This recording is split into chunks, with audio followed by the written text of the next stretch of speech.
Hi, everybody. We're here today to have our first movie review that's going to be a live movie review. We're going to talk about The Devil's Double, which just came out last week.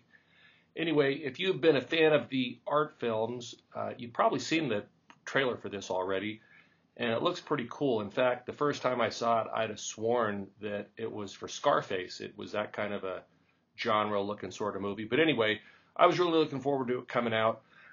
In the end, what it turns out to be is a movie about a body double for Uday Hussein, who is the son of Saddam Hussein in Iraq, of course.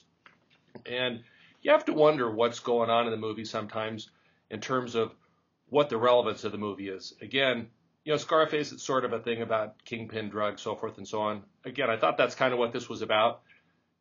I don't know that if you were an Iraqi, maybe the movie might not have had a little bit more relevance, but it seemed to get lost a little bit along the way.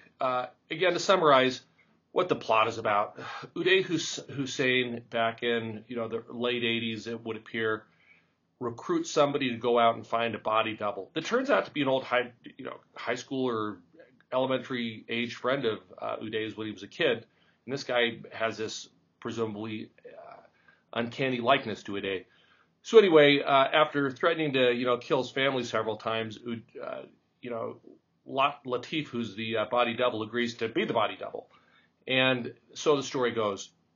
Anyway, I'm not so sure what the relevance of the body double part of the story is. It comes into play once or twice in terms of the actual body double. What the movie really appears to be about is Uday is a fly on the wall, giving you sort of an introspective view into what's actually happening behind closed doors.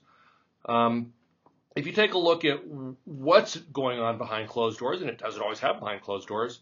For example, Uday routinely takes his security detail and follows the trail of girls going home from high school and just randomly sort of picks some girl he thinks is good looking, has his security detail grab her, throw her in the car, takes them back to the palace, rapes them, and I don't know if they're lucky enough they become part of the palace entourage, but otherwise they get killed and dumped in the desert somewhere.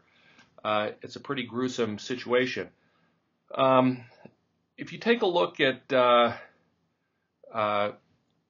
what happens in this movie, you go down a lot of alleys. A lot of them turn out to be blind alleys. You just sort of go down there, something happens, and then you're back to the movie, and there's not a lot of questions that are necessarily answered in that case. If you take a look at what else is going on there, again, I'm not sure what the relevance of it is in terms of our interest in the movie, but it seems like Uday has a girl on every single corner. His primary interest is a gal by the name of Ludvina Sagnier. I hope I'm pronouncing that right.